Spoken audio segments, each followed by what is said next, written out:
Hi, everyone. Welcome to the Open and PHL podcast. I'm your host, Carl. And I'm Danielle. And on this podcast, we share the stories of the artists, stores, restaurants, and other businesses that make Philly special. Today, we interview Facundo Lucci of Luhv Deli. Facundo talks about Luhv's family origins, getting their products into Whole Foods, and working with Support and Feed to provide plant-based meals to those in need.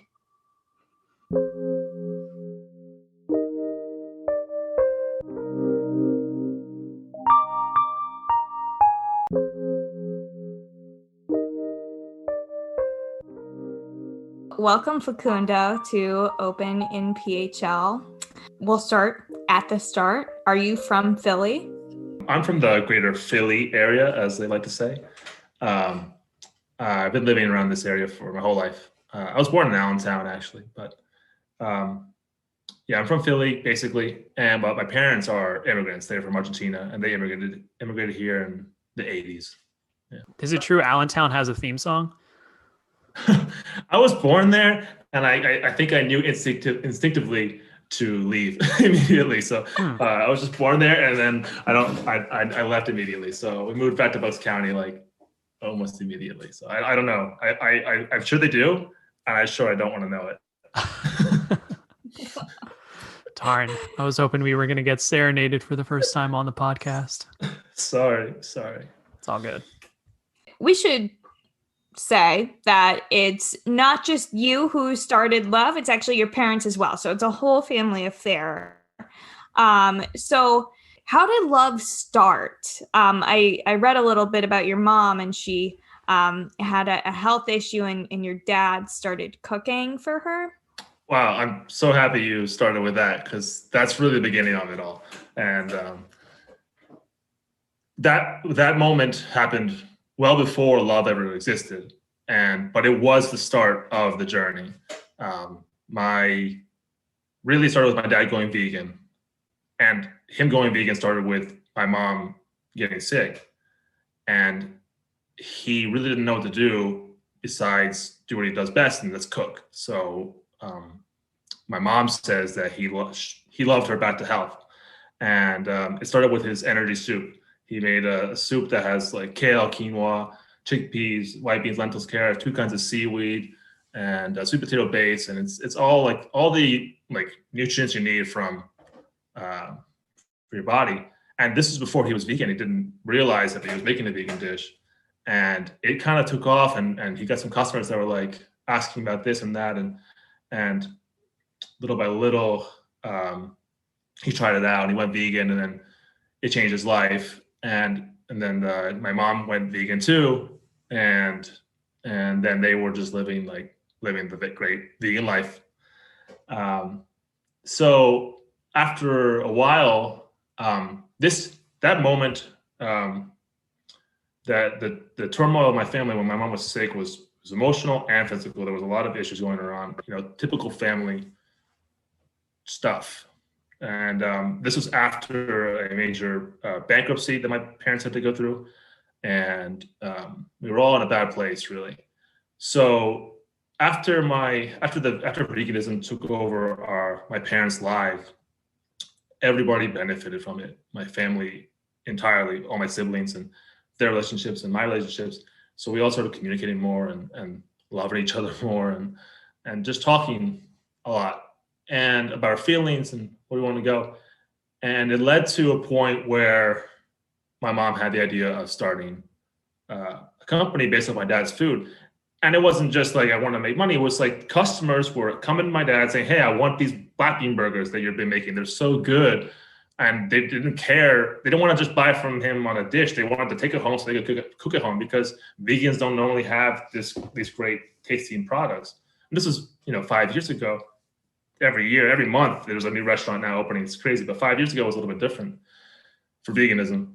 My mom saw that happening. My dad would come home and tell her about, the day of work. And then my mom said, "You know what, why don't we just package it up and start selling it, because that way you don't have to worry about this and that. And we can start a new business, a little side hustle." And then my mom called me and she said, "Hey, I need help. Can you help me with a website? Can you help me with the name, with a logo?" She doesn't know how to use the computer that well like I do. She's more of old school. And I was like, sure. And I was doing my own thing. I was like working in a recording studio, doing music, following my dream and all that. And I was in New York. I was like, whatever, I'll help you out. And after a few months, I came back home. I moved in with my parents, and I realized that this is something that could be really big. And I kind of jumped in full time. And that's when Luhv was born. My mother and I needed to come up with a brand, and we were all about love, and love was like kind of what got us to this point. And I wanted something that was memorable and easy to say, but different. And that's why it's spelled Luhv. So we started just doing manufacturing, and we were trying to sell to like local grocery stores and co-ops, and we did that for a couple of years. Then we opened up like a small manufacturing place, and in order to make the business run, in order to like justify the expense of opening up a little small factory, we had to do a little storefront, and that allowed cash flow, because running a manufacturing business is not a lot of cash flow, and it's a small margin. So we opened up the little bistro in the front, and that would bring in daily cash to help pay labor and buy ingredients. And really that was a crucial point, part of our business, because we were able to, we didn't ever have to take out loans or lines of credit or anything like that. So we were able to build up slowly. Yeah. And I don't know, it was great. We were never held down by anything as we were expanding. Then the Reading Terminal happened, and that was my opportunity to kind of take over my own thing by myself, because running a family business is not easy. I mean, at least in my family, we're all leaders, and we butt heads a lot, and it was very, very difficult. So the vegan deli was a necessity in order for us to be together and run a business as a family, but each have our own autonomy and feel like we're able to execute decisions without having to be second guessed. And it was great. After that moment, things really took off. And then my mother, she could really shine. Like, I could never do what she's done. She's gotten the business to a place that is beyond what I would know how to do, even by, like looking it up. And it's because she just uses her personality. She uses her charm and her life experience coming from as an immigrant, to propel the business. I don't know how, but she uses love, literally love, Love, to like just get people to fall in love with love. And sorry, it's a lot of loves. And we don't anyway, mind. Yeah. Yeah. So and the deli's been also a wonderful journey. I could get into if you want. Of course, there's a lot to unpack there. I want to kind of reel it back a little bit. When did you guys start making your consumer packaged goods? So like your burgers that you find in the freezer section at Whole Foods or your local grocer, and your soups, etc. That was in 2015. Yeah, we started as Smart Burgers, actually, and then realized that there's a thing as trademarks. Mm-hmm. And then we turned into Luhv. So, but in 2015, we started with the Black Bean Burger, and we came up with the packaging, and we weren't in any stores. You don't just magically appear in a store, so we had to get into one.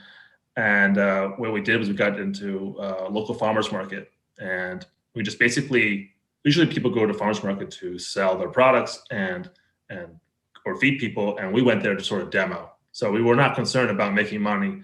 We just wanted people to try the product and say, hey, every time every time they tried the product, they would go and say, go tell your local store, go find a manager of your local store and tell them, hey, I want to have Luhv here, And we did that for 2-3 years, and that was so important to our business. That was how we got into the stores.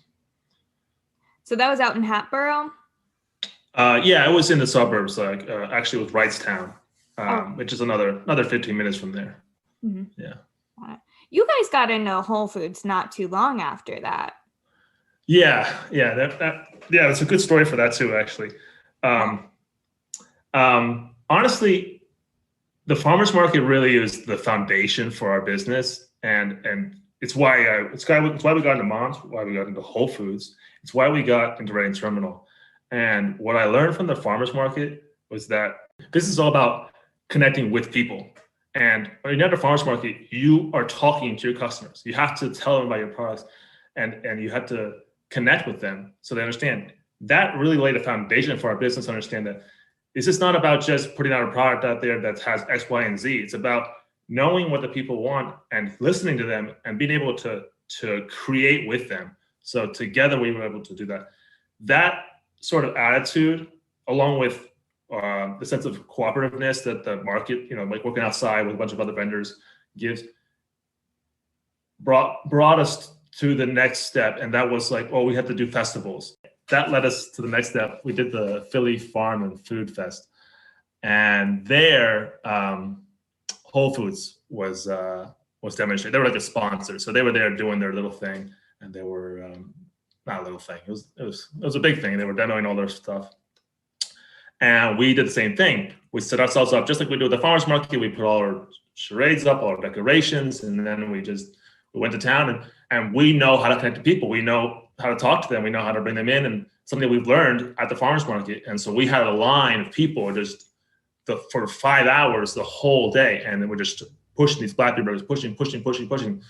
And then by the end of the day, what we hadn't realized that the festival was holding a contest throughout the whole day, and they were they were asking people to fill out a form saying like, what was the best product of the day? Who's the, what do you think this is and that? So at the end of the day, we get an announcement saying the People's Choice Award, first place was Luhv Foods. And we were like astonished. It was such an honor, especially among the 150 like vendors that were there, most of them being meat-based or dairy or cheese, and the vegan one, it was such an incredible thing. And then later I see the roster of who won. So it was Luhv Food, first place, and second place was Whole Foods. And I said, oh, that's interesting. That's great. It was cool. It would be Whole Foods. So then I wanted to do a post about this on Instagram promoting like, our win. And so what I did was I took a picture of the roster of us in first place and then second place Whole Foods. And I said, congratulations to Whole Foods on second place at the Farm Food Festival. And then a week later, they called me. I made sure to tag them in the post. And then they called us a week later and said, hey, we need to set up like a little interview. And then we went there, we did the whole thing, and they let us in. So that's our story. And a lot of people have different stories for Whole Foods and getting into the big markets. And there's no right way to do it. And everyone you gotta figure it out. Hopefully it works out. Yeah. Whole Foods chose you. You didn't choose Whole Foods. Oh yeah! Wow, that's a really good way to say it. I like that. Why did you guys decide to have a deli? I mean, you could have any vegan business. You could have just done your soups. You could have just done, had a bakery or something like that. So why a deli? It's the Reading Terminal. It's the mecca of delis. You can find I don't know other location that has 4 or 5 meat delis. It's the same products at each place. You could do that anywhere. I mean, like this place is designed for delis. So I felt this is an opportunity that, to show that veganism can do what everyone else is doing. That we're not shy or we're not afraid to take on a challenge or anything. So when we had the opportunity to start at Reading Terminal, they did not ask us to be a deli or anything. They just wanted us to sell our food there. And I said, I would feel so bad if I started selling there just like a normal vegan place and didn't take this opportunity. So I just felt like I had to do it. And I'm so happy. I mean, it changed my whole attitude as a person. Like I felt like one of the guys I felt like, because these guys have been there for 70 years and And I made my menu. I did all these things. And when I opened up, they put me right in front of Herschel's. And if you look at Herschel's menu, look at my menu, they're almost identical. And it's just so funny because they're famous for their Reuben, and we're famous for our Reuben. And then we do the sliced meats and the sliced cheeses. And I just think it's so cool. I'm not sure why else to do it. There's no much better reason than that. A vegan deli is super unique, and something that you don't find in every city. Is the bistro in Hatboro? So for our listeners, they have the bistro in Hatboro and the deli at Reading Terminal Market. The bistro in Hatboro, is that menu very similar to the deli? Do you use the same products? Yeah. I mean, we do want to have a little bit of a consistency. You know, we are the same brand, so that's why I called it the deli and not the bistro or something like that. It's its own entity. You know, hopefully we get to open up several bistros. I think there will only be one deli, but you know, we are we're known for the black bean burger. Then there's the tuna salad, and then there's the chicken salad. Then there's the garbanzo burger. There's my dad's soups. So I brought in the veggie burgers and I brought in the soups, and maybe like you wouldn't find these at a normal deli. Some delis have soups, some not, and definitely not going to find veggie burgers at a deli. So I did want to keep some consistency. But what you don't find at the bistro is an Italian hoagie or a turkey hoagie, and you can't buy like a pound of cheese or a pound of ham. So that's the difference. And that's because it's a deli. The Whole Food story is great. I love that. Yeah. Thanks. Good. I wonder how many people can say that they have a story like that, out running them and then adding them almost as like sorry. Yeah.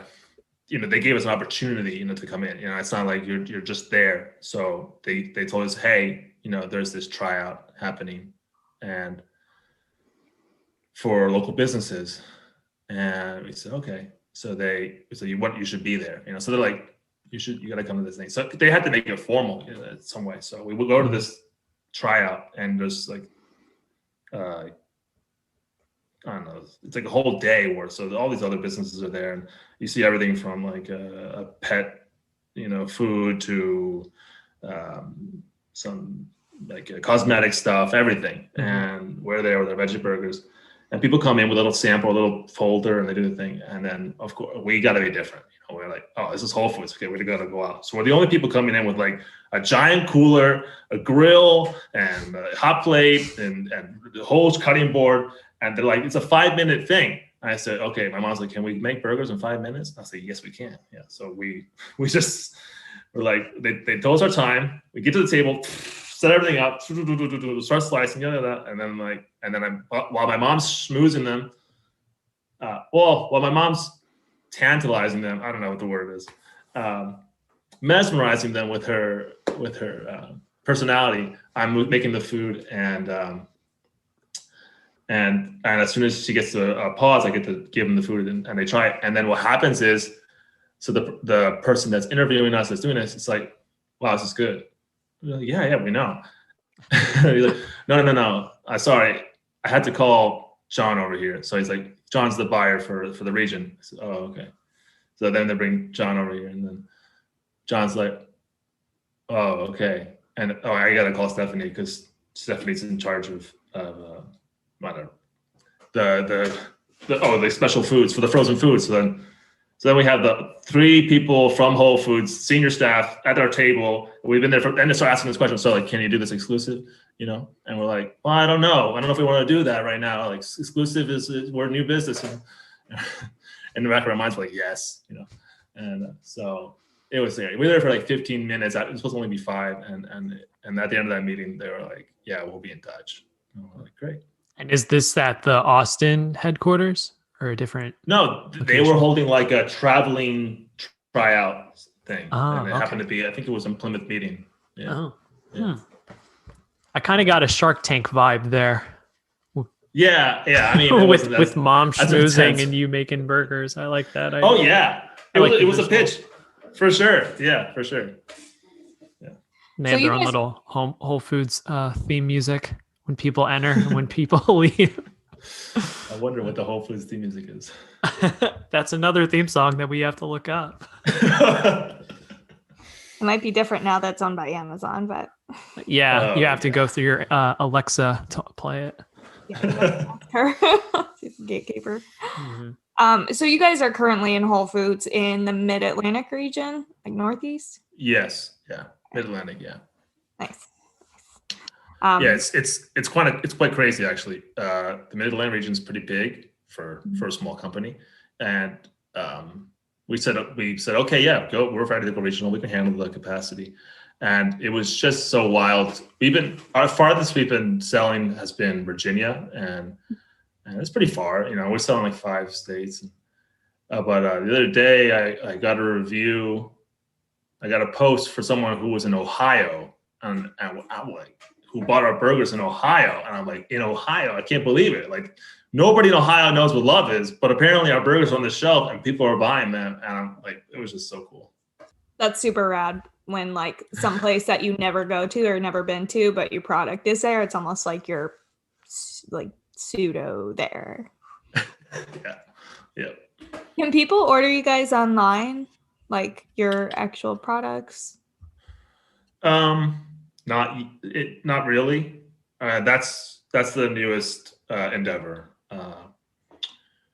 You can buy, depending on where you are. So like if you live in Philadelphia, you can go on to Mercado. It's like an online marketplace, and Ready Terminal's on there. And this is something they did in order to be really competitive.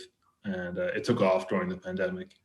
And so there you can buy my meats and my cheeses and the tuna salad, what we're famous for, and basically the deli items. So, and then they'll have it delivered to your house, but that's like very local. Then we recently rolled out a subscription service called the Box of Luhv. So you can order meals weekly and subscribe weekly, and then change them up, swap, sort of cancel, and the menu is trying to get bigger and bigger, but that's been working. So we hired a delivery driver, and he's doing the deliveries, and we're working with a local company in Philly called Habitat, and they're helping us do some deliveries in Philly. And that's a little bit. It's been a big learning process too. So, but right now that's as far as we are as online, but it's going to change. And that's all happened in the past year, right? In the response to the pandemic. Yes. Yeah. Since after the pandemic became normal, and maybe by like September, October, I was able to hire people back and put people back on staff. I decided that, okay, I need to pivot. I need to use that word. I need to change the business, and so I took off, and I dedicated all my time to developing the online presence. And it's completely out of that. I don't think, maybe before COVID there wasn't the need. Business was good, and the idea of starting something that big is just, and so much work involved, and it wasn't really worth it. I was happy where I was and I was living, and I didn't need to think about it. But COVID forced you to think outside the box and how to be competitive, and if you're not online, it's really going to be hard for a business to succeed in this age. So we've gone through a lot in a short amount of time about your guys' journey. I do want to kind of go back a little bit to your mom and dad. Sure. So they're immigrants, and I read a little bit about your mom in the Philly Business Journal, and how when she first came to America, she worked a bunch of odd jobs as an immigrant. How do you think her spirit has kind of informed what you guys do at Luhv and how you've grown the business?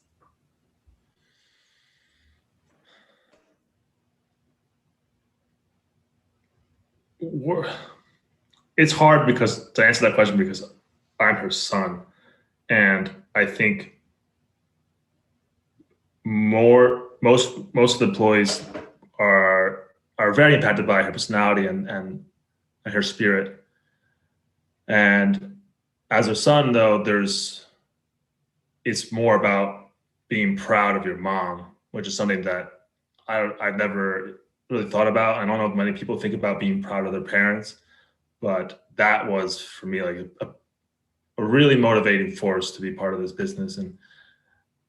And so knowing her background, and I was there when she was cleaning the houses. She would bring me along because she had no one to watch me. And I was 3 years old. I don't remember, but I know the stories, me breaking people's vases, and her being an illegal citizen and as an illegal alien or whatever. What is illegal citizen? What is it called? What's the second word? I think they say illegal alien or something. Illegal? No, illegal immigrant. Sorry. Yeah. Well, she was, her being not a citizen was scary. So things would happen, and it changed the way she had to think about life, and I think she valued things that most people take for granted, just having the freedom to make mistakes. When you are not a citizen of a country and you have to be afraid, you feel you can't make a mistake, because if you do, who knows what could happen. And when you have a child, it doubles it up. So that in itself so understanding that, and understanding that the amount of risk it takes to start a business, it just shows you the kind of character that my mom has. How can you, knowing what's on the line, having been through all of that, you would think that you would be so risk averse, that you would never want to take a risk, and I think it's a testament to her spirit that after living the life she lived, when she became a citizen and she took action, and she didn't let her past hold her back, and she used it to propel her forward, actually. And like that's what she's good at. She uses all of her experience to push her forward. And as her son, I never had opportunity to be proud of her until we started working together.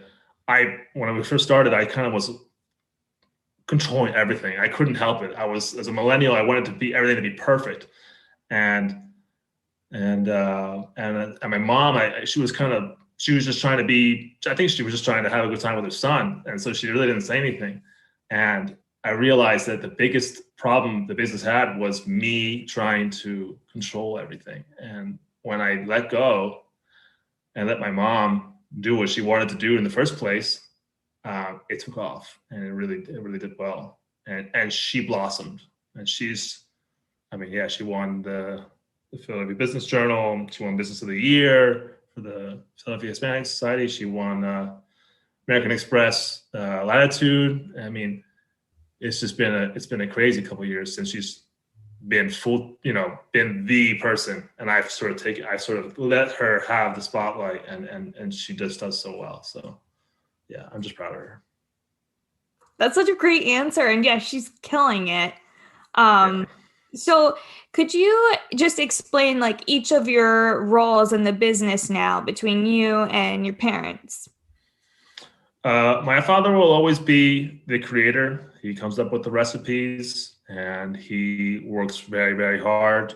He's going to be one of those old men who will never stop working. I mean, though he talks about it, he can't help it. I know it. He just cooks. He likes to cook, and it's what he does. And to this day, he still is like, give me more time so I can come up with new recipes, so I can think about it. His mind still mind, that's still looking for the next edge and this and that. So I am very excited to see what he'll do next. My mom, she's the heart and soul of the company. Her role is she's big picture. She talks to new clients. She buys factories, and she acquires new businesses, and then manages all three of us together. Maybe I should say that, I run the deli, and I sort of take care of the back end. I'm still doing website and marketing and all that, but I've learned now to bring that on to other people too. I have a marketing director, and I've taught people how to design the website. So it's important to kind of take all of the hats. Yeah. Speaking of moms, you guys just worked with Billie Eilish's mom on a philanthropy project last year. Can you talk a bit about that? Absolutely. We Support and Feed is Billie Eilish's mom started an organization called Support and Feed, and it's exclusively their mission is to bring vegan food to people who need it most, especially during the pandemic. And it was used to feed essential workers like nurses, and as well as impoverished communities that don't hit really hard by the pandemic. And it's been a great experience.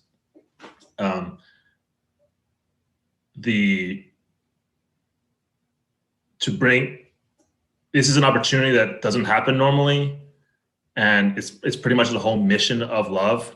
It's the goal of Luhv is to make veganism accessible to everybody, to make it mainstream. And usually, in order to have this sustainable vegan business, you're going to have to market to people that already have these resources available to them. And not a lot of underprivileged communities or hard, maybe like blue collar job or nurses that are working 24 hours a day have the opportunity to be able to eat healthy. So this was really a great opportunity because this is what we're all about. And it was great I remember I still doing the deliveries now. When we do the deliveries, it's just great to bring food to a line of people that are clearly hungry, coming with their kids and waiting. And what they don't realize is that they're about to get a plate full of very healthy food.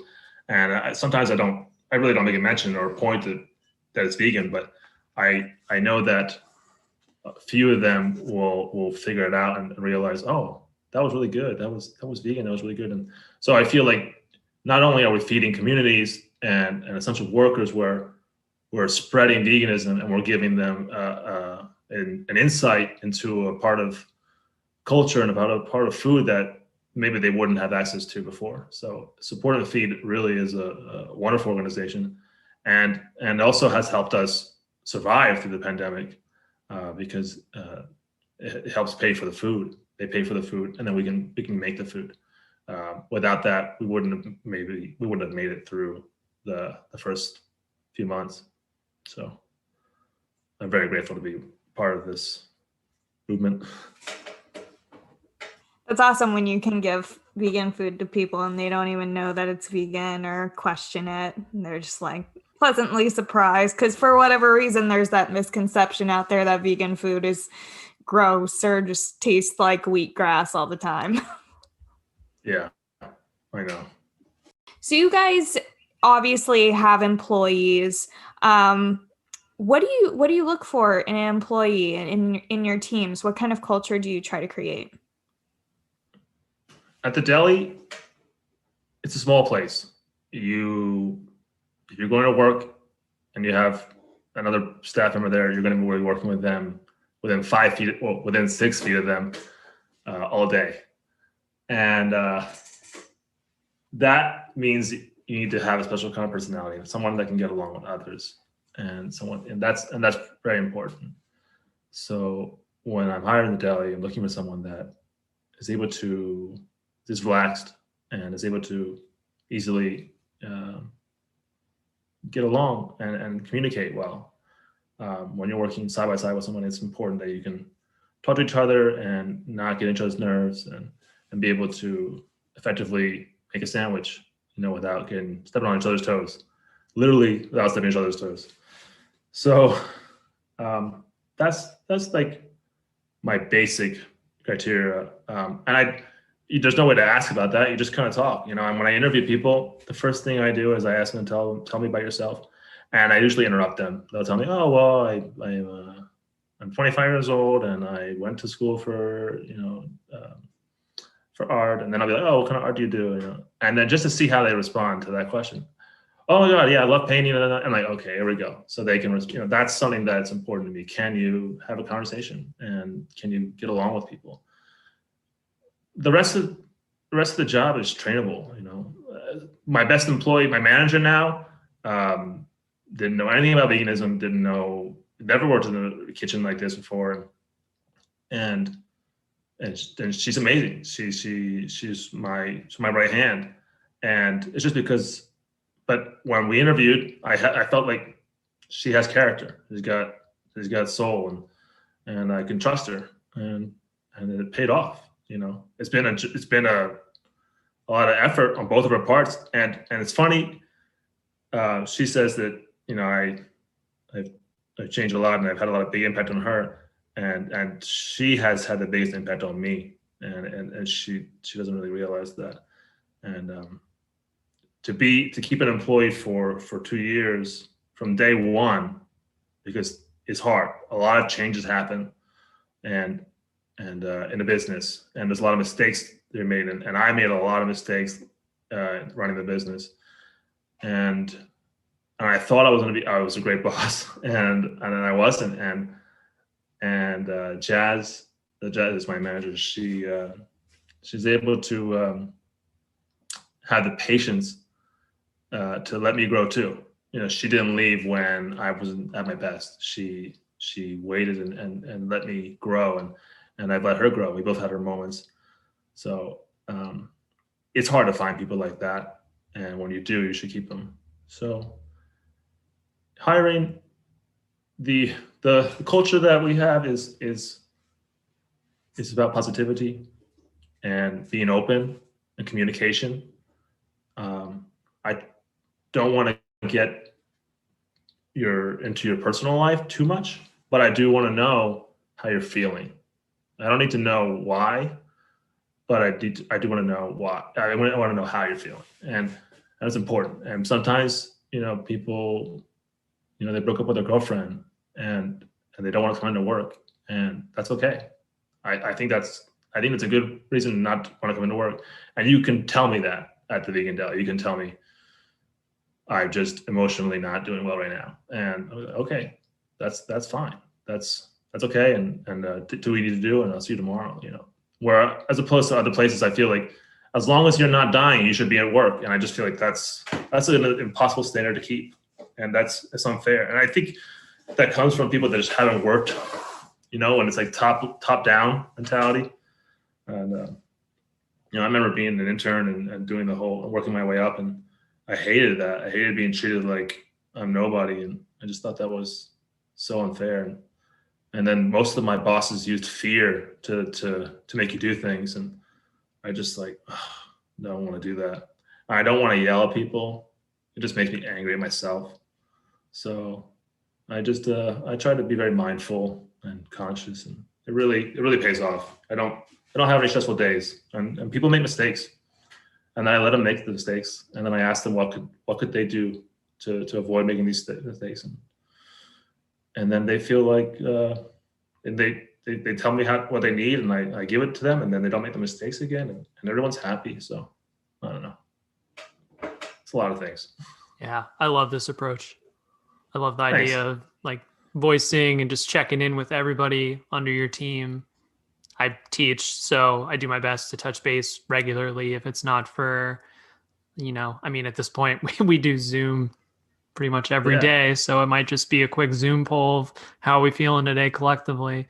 But I think it says something and just kind of reminds you that they are like the people you're working with are people. It's not just someone else who's carrying the workload. You have to remind yourself of that every now and again.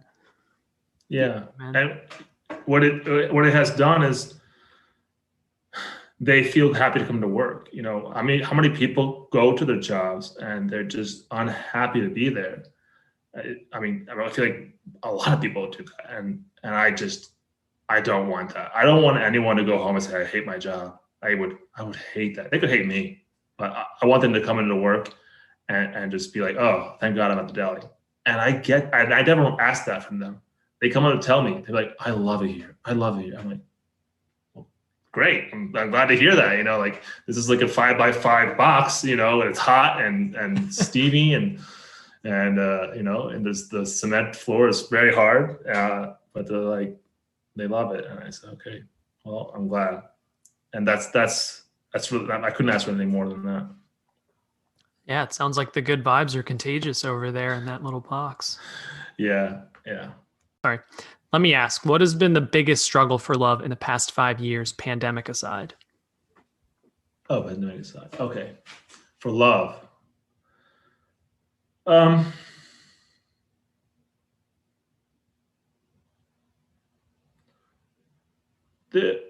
One of the biggest struggles is as a small business growing, is knowing if you're doing the right thing. And, especially as a family business, we don't have an MBA. We just know work hard. That's all we know. And prior to this business, we ran restaurants. And when it's a restaurant by itself, self-contained, you just have to make sure the business is packed every day. Now, when we venture into manufacturing and selling to stores, there's this idea of expansion and growth and as a startup and acquiring this and that. So the unknown can can be almost debilitating because you want to make sure you want to do the right thing. And just that desire alone, trying to do the right thing, can just slow you down. I spent so much hours, so many days trying to be perfect. And I realize now that you just got to go out and do it the simplest thing, and put it out the simplest way, whatever's the easiest way to get to the people, to talk to the people, and to get their product in their hands. Whatever the easiest way to do that is, that's the way to do it. I would have avoided a lot of stress, and I feel like I would have maybe saved peace of mind. Would have been less stressful. And but we have overcome that now, sort of. We stopped worrying about other businesses. What we discovered was,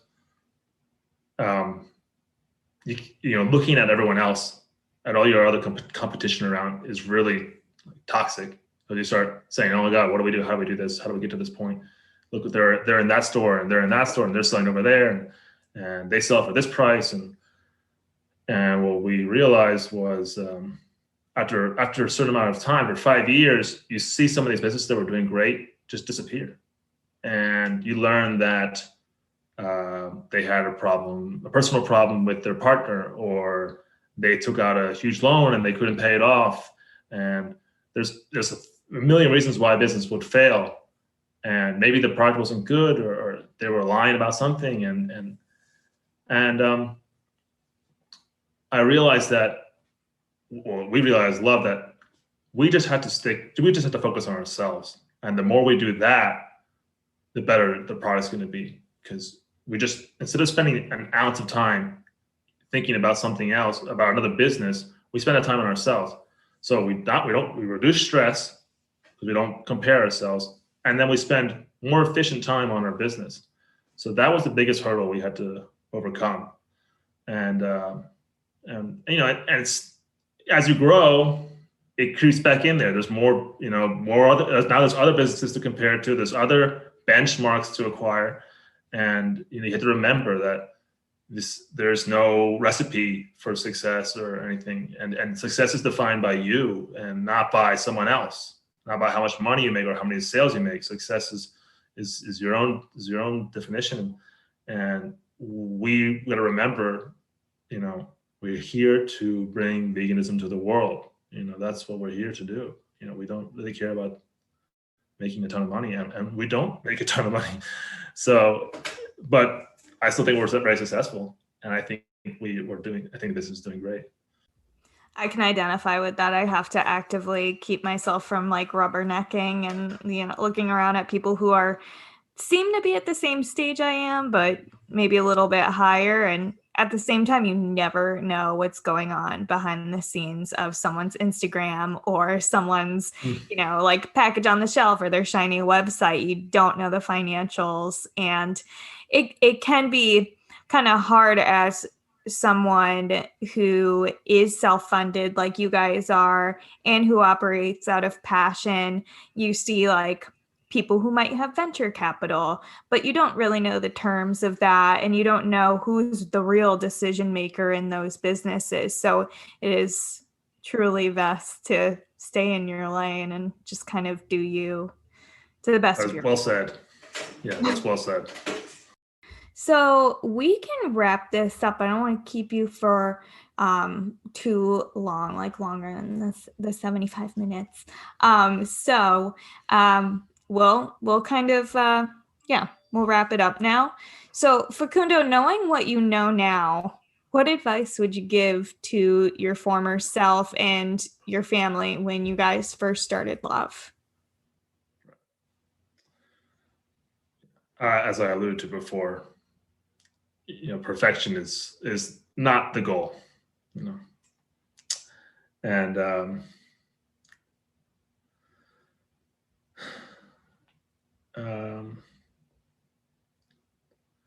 so if I could go back in time, I would go back and I'd say, Facundo, don't worry about making everything perfect. Don't worry about making everybody happy.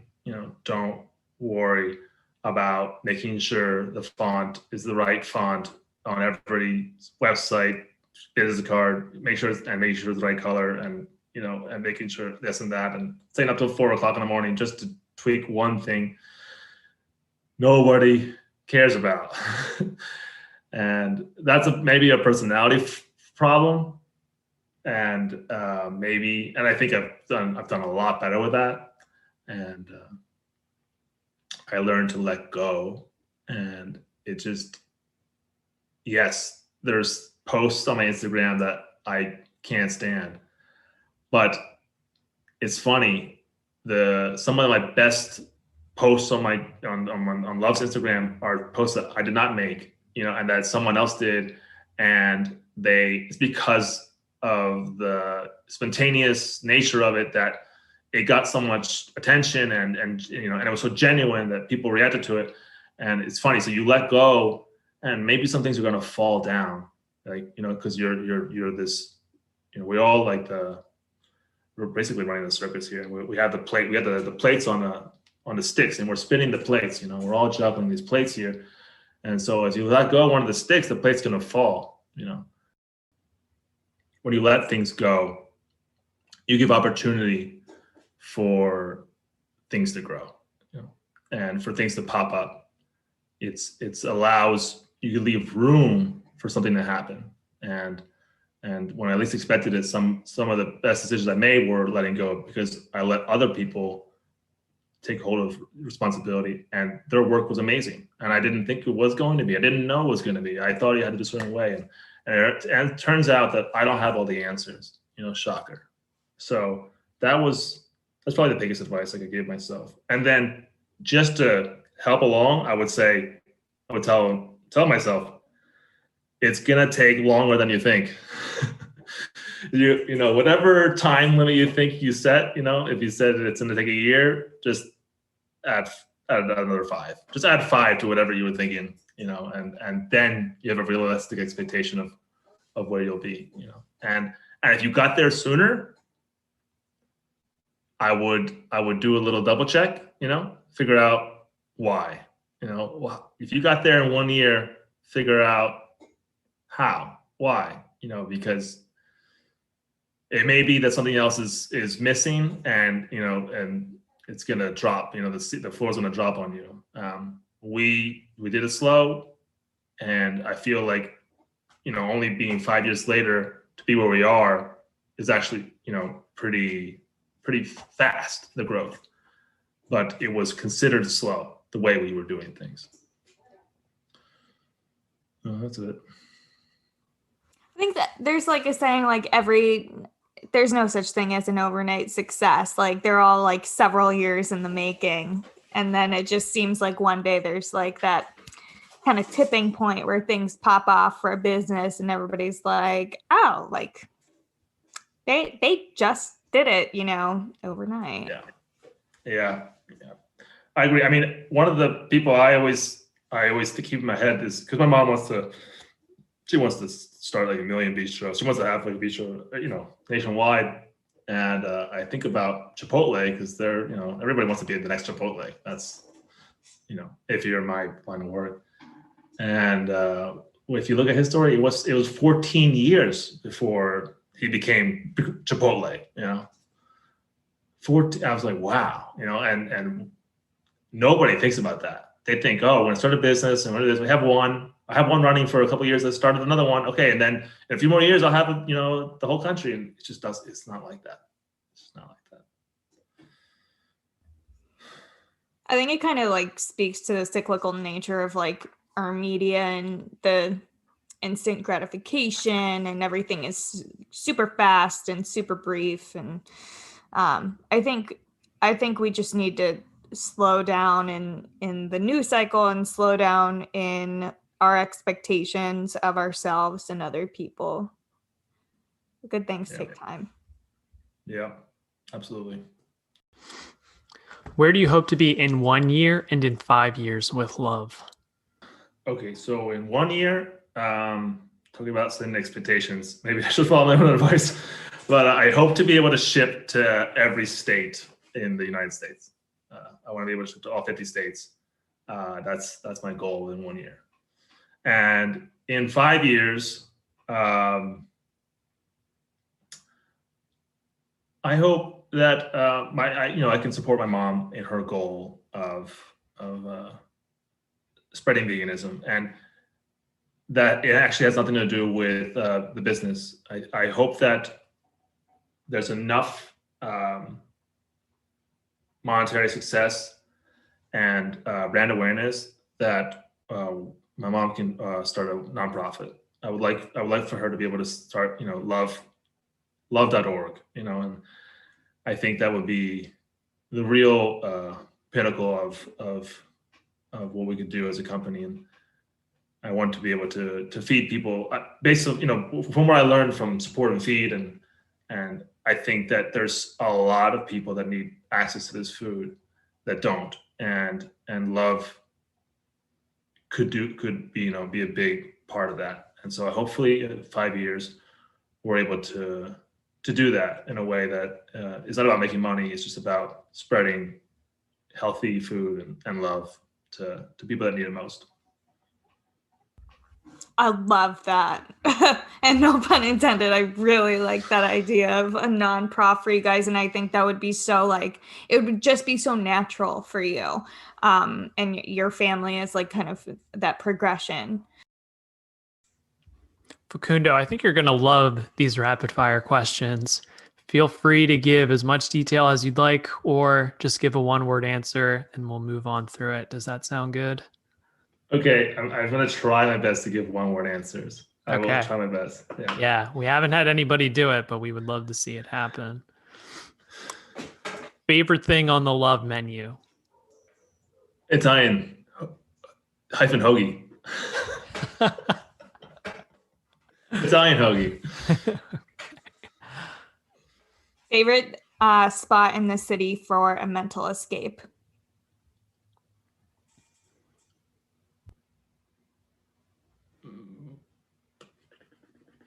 Milk Crate Cafe. That's where I go. You're wearing a sweatshirt that says Cults. What does that mean? Oh, it's a band. It's a band. Sorry, I feel so awkward. I'm like, my brain's like, talk more. And I'm like, no, band. No, that's perfect. Carl, I thought you knew that band. Mm-mm. Oh. All right. Favorite Philly-based TV show or movie? That's Always Sunny. Best city for vegan food outside of Philly? Where?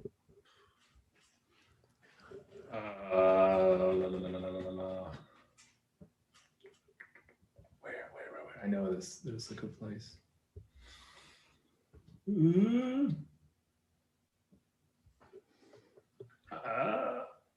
Man, Philly's just too good to say anything else. I'm gonna say pass. What kind of question is that?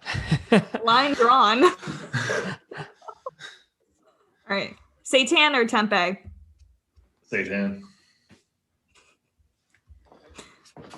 Carl, do you have any more rapid fire? Yeah, sure.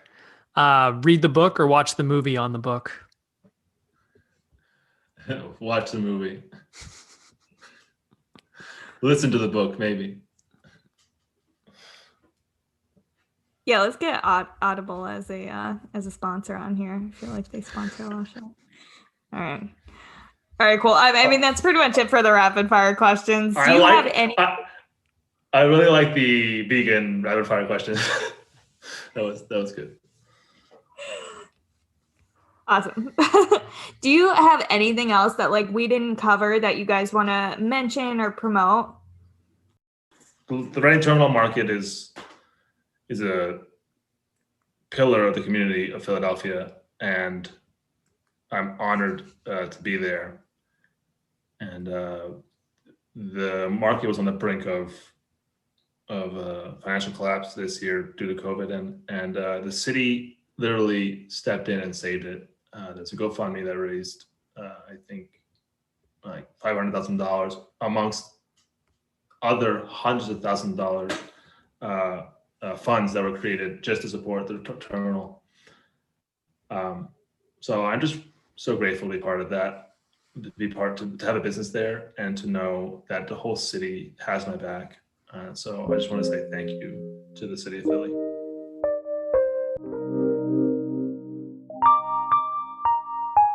So this is one of those interviews that I really wish we had a video component, because the way that Facundo talks about Sylvia, his mom, was so sweet. I don't want to embarrass him, but I almost feel like he was gonna cry. It was very emotional. Took his time when he was talking about his work and how his family's been involved, and he definitely felt as if he was trying to say the right things the right way, and I appreciate that. I think that family bond that they have together is real special. Yeah, I think he did a great job speaking on behalf of his parents, and the respect and the work that they have all done when it comes to their working relationships together is really evident in that. So let's imagine that we burn through COVID and it's over. What's the first thing you're going to do when you hang out with your mom? My mom? Well, it'll be back up in the Poconos, and I'll probably go out to coffee with her, but she doesn't drink coffee, so I'm sure she'll have a tea. It'll be nice to just talk. Do you know what kind of tea she goes for? It's usually whatever I suggest to her, because she never goes out for tea or anything. So I think she likes chai tea and she likes green tea. It'll probably be chai. What's that lemon tea that you have around the house? I have this Tazo tea, and it's a kind of like a sub line that they have, and it's all dessert themed tea, and this one is glazed lemon loaf, and it actually tastes like a slice of lemon loaf. It's really crazy, but they use rose petals in it. And of course they use lemon, but I think the rose petals give it this like weird, like cakey kind of taste to it. It's fascinating. Everybody can go buy it at Target. Or wherever you get your teas locally. Well, it's not in every store. Like Essene isn't gonna have it. I don't think Whole Foods would have it, but Target has it. At least in South Philly. Got it. All right. That's good to know. What kind of tea would you recommend to me? Oh, for you? Sleepy time. Got it. Why is that? I think it's a nice herbal blend, and I don't know. I guess you don't really need that much help going to sleep, but I think it's just a great herbal blend. I would recommend it to anybody, actually. Okay. There's a teddy bear on it. There you go. Teas with bears. Hit up Danielle if you're interested. I'm always down for a teddy bear conversation.